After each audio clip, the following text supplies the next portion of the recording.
question on what type of microbes are growing in the substrate or in your thing, it depends on what substrates you're feeding it in. If you feed it sweet potato, you're going to get a different microbe than when you're feeding it wheat mill run. So you really got to look at that and look at it through a microscope to see what you're growing. But in Korea, they are doing it with the wheat mill run because they're mostly growing rice. And it's super successful. And we've tried it here with the same recipe, like exact copy, and it works really successfully here. But I bet you there's a better substrate that we can use to grow the microorganisms with. But what you get depends on the food you feed it. So you want to change things, you change the food, and then you get different microbes growing in there. But I'm here to talk about LAB, which is my favorite microorganism. And here I actually have some LAB that I made. I started this on Monday, so it's in the process of being made here.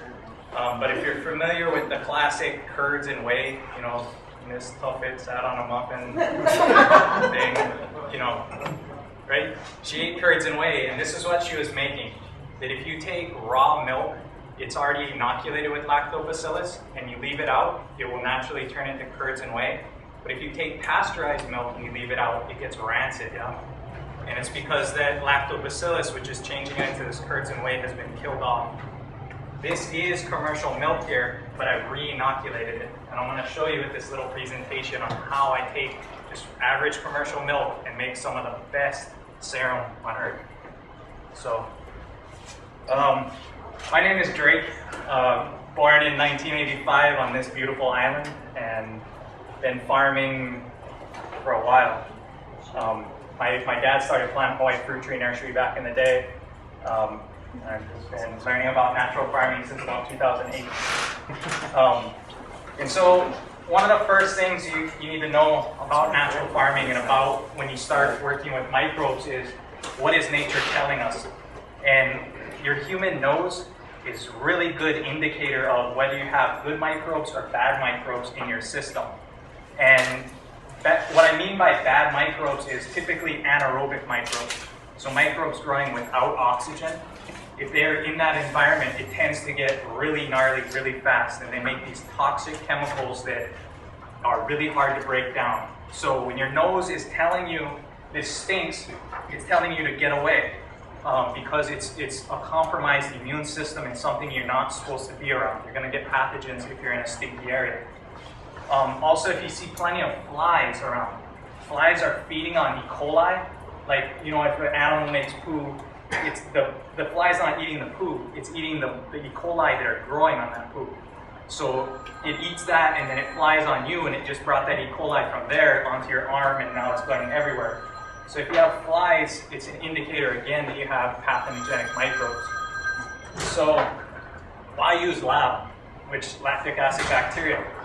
Because it goes into an environment and it's like a first aid / emergency worker where it can go in there, and a pathogenic environment, it will start cleaning things up.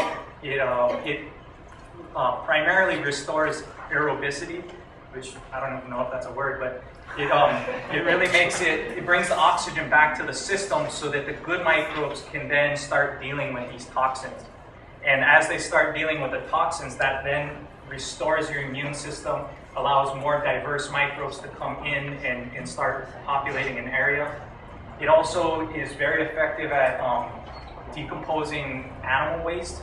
So that's the whole concept behind this deep litter system, is you get these microbes in there, and then as the animal makes waste, microbes just eat it up and dispose of it, and it's gone. And you don't have to like shovel it or worry about putting in a reservoir somewhere.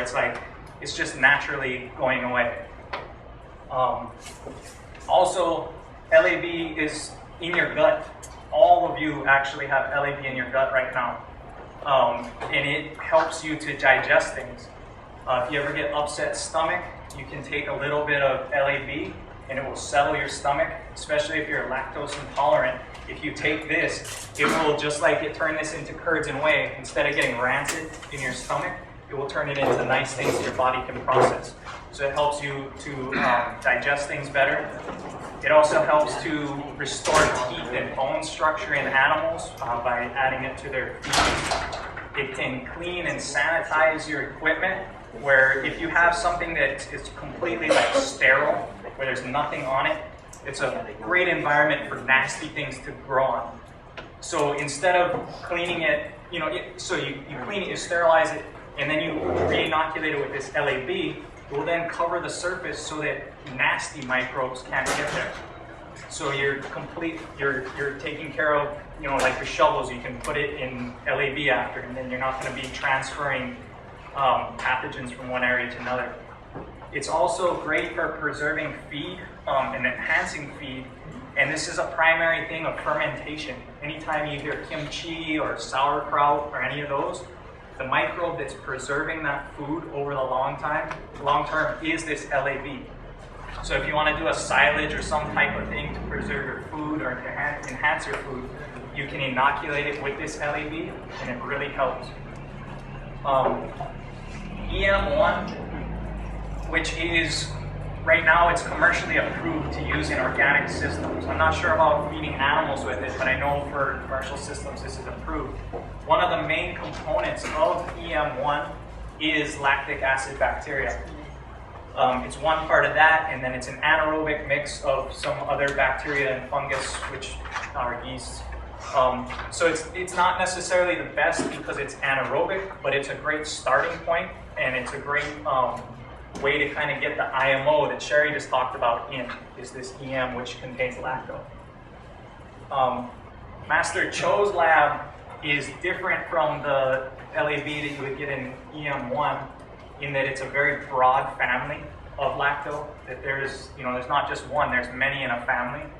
And the way he prepares it, you get a lot of them, which are good because at different temperatures they'll activate, under different conditions they'll activate, and so they're really, the way he makes it is an all-around way of really getting a comprehensive inoculant.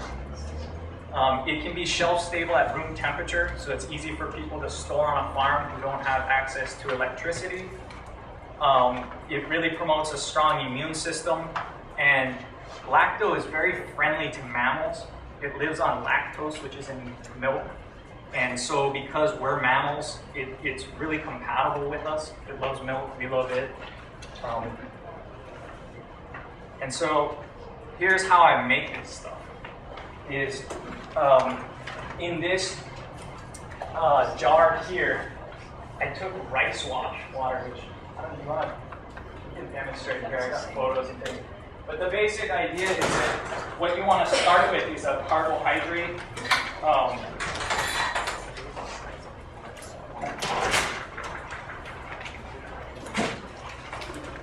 And this is, so we use the rice wash water here. So if I take any kind of white rice and pour it into a container, and then do a little bit of water.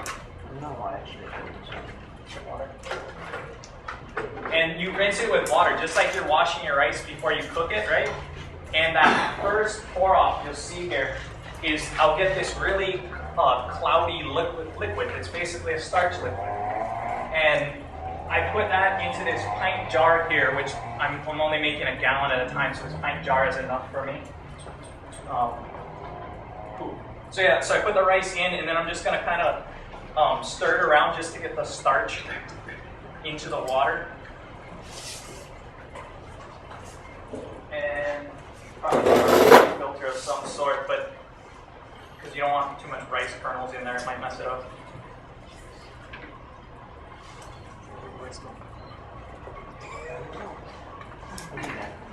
So it's easy as that. This is my initial inoculant, just this rice wash water. You see this cloudy water. Now, if I leave this out on my countertop for 3 days, you get something that looks like this, where it's separated. There's a layer here, then there's a big layer here, and then there's this sediment at the bottom. So in this liquid, basically from here to here. There's one. Yeah. This one's a little stirred up. And even my thing got stirred up while I was driving here. But this is one I started with. Okay, cool. Okay, cool. Yeah, perfect. Okay, so So as it starts to separate, the lacto is in the air, it's on your surface, it's on your skin, it's everywhere. So by putting this amount of food out there, that's this starchy water, it's just a magnet and it attracts all this lacto. You also get other things in there though, besides lactose. You get everything that was in the air, but the lactose is gonna kind of dominate this system. So in 3 days, you can actually use this liquid right here as lacto. But there's a way to take that and to amplify it by adding it with equal parts of milk. Or not equal parts, excuse me. 1 part of this to 10 parts of milk. So 1 part of my serum that I caught from the air to 10 parts of milk. Just the liquid part, not the sediment? Yeah, just the liquid, not the sediment. Yeah. And what you end up with is this sort of reaction here.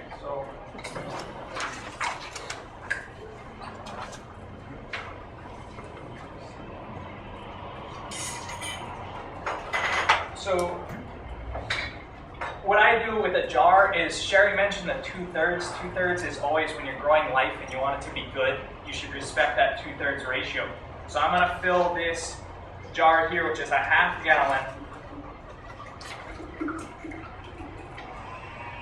up to about there. So, and then the rest of it, I'm going to add in this serum into there. So it's if you get one, like, it's just an inoculant, so. But what I've just done here is I took what I collected from the air, which was everything, and now I put it into this milk, which is only going to select for the lactobacillus, because everything else doesn't have food. And like I was saying, food is the way to select which microorganisms you want to grow in your substrate. So by putting all this milk, all the other things are going to starve to death, and only the lacto is going to thrive. And as it starts to thrive in this solution, then you just leave it in the shade, or out of direct sunlight, and you get, this is I did this on Monday afternoon. So this is 2 days worth of separating, and everyone should come up and smell it, because it has like that sweet smell, which is hard to describe a smell, but this is the sign that the lacto is growing, and that's the lactose smell that you want to smell. But you can clearly see that it's separating. And this bottom serum that's separating out is now another thing of lacto, which is pure lacto. Because I had it before in that jar, but now I've starved everything out, and now I got pure lacto in here. So the whey part or the curd part? So the whey at the bottom. So on my recipe, it takes, if I leave this for about 4 days, 4 to 7 days, this stuff will compress and it'll separate out more, and I'll get a layer about that thick of curds on the top. And you just simply run that through a paint strainer or a sieve and take off the fat, and you just want the liquid out. And you'll get something that looks like this. I mean, this is when I poured it off and I added equal parts of sugar. And the reason I'm adding the sugar is because I want this now to be shelf stable at room temperature. So the serum I poured off at the bottom, by adding equal parts of sugar, it has plenty to eat, so it doesn't get stressed. So other microbes don't invade this system. And because the lacto is so powerful, with feeding it equal parts of sugar, it'll kind of just fend off the other things and it'll stay a pure serum. And so you can actually store this. It's kind of hard to see, but there's a definitive layer here where the bottom is brown sugar, and then the top is my whey. And that mixture will be shelf stable for probably about a year at equal parts, and then you have to add a little bit more sugar. But that's the way to make it. Are there any questions on that? Yes. How do you use it? How to use it? So, okay, so I use it like if there's like a dog makes a waste, you can just pour it directly on as a serum type of thing. But you can dilute it out. In natural farming, they typically dilute it out about 1 to 1,000 or 1 to 500, which is 2 tablespoons per gallon. And then at that dilution, it's now an inoculant that's going to go out and work. And so it has very dynamic uses in terms of plant use. When I use it with my animal feed, I mix and ferment my animal feed overnight before I feed it to them. And I'll take just 1 tablespoon into a 5-gallon bucket that I'm mixing of feed, and that's enough to inoculate that whole system. So I'm just taking like little, like pouring it in as a liquid. Can you put it in a spray bottle? Yeah, absolutely. Absolutely. And if you have anything stinky, and you just put it like, an old Windex bottle and just spray it on the thing, and it'll Like start to something work. to keep away the flies and the smell from my brood or from my chicken. Yeah, this will do People it. run and spray it on the top of the litter. That would help. Right? Yeah, absolutely. And this is a good thing to, if you're starting to get into natural farming, this is a really easy way to kind of ease your way into it. The IMO tends to be a little bit more complex, but this I found is pretty much fail-safe. I mean, you put the rice wash out, you pour it into milk, and you get a correct product. So it's really easy to make.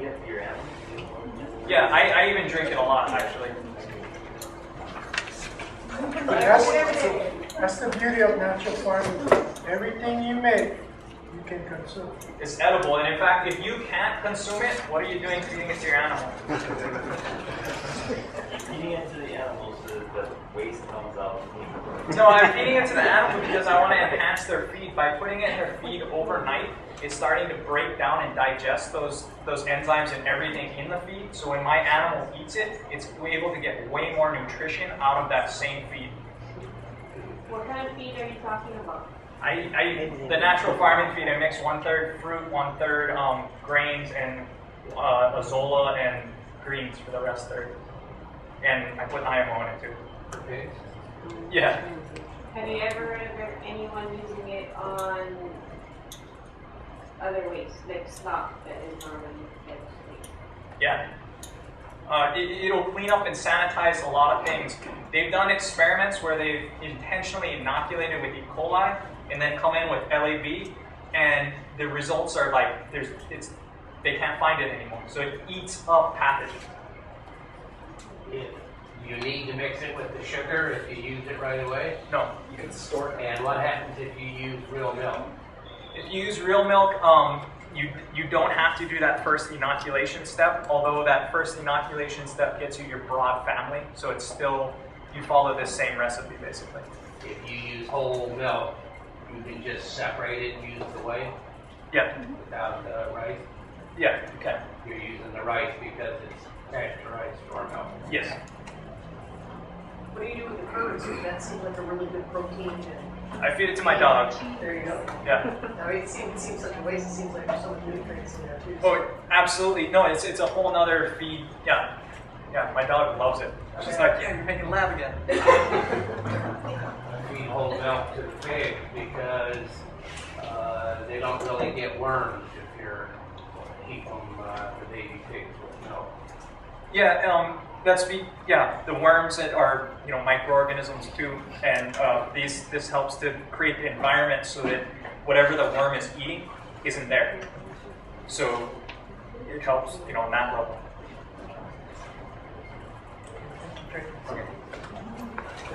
And next question is 2 of the 3. This is the third one. Once you learn, Smell it. yeah, pass that around. Take a sip, everyone.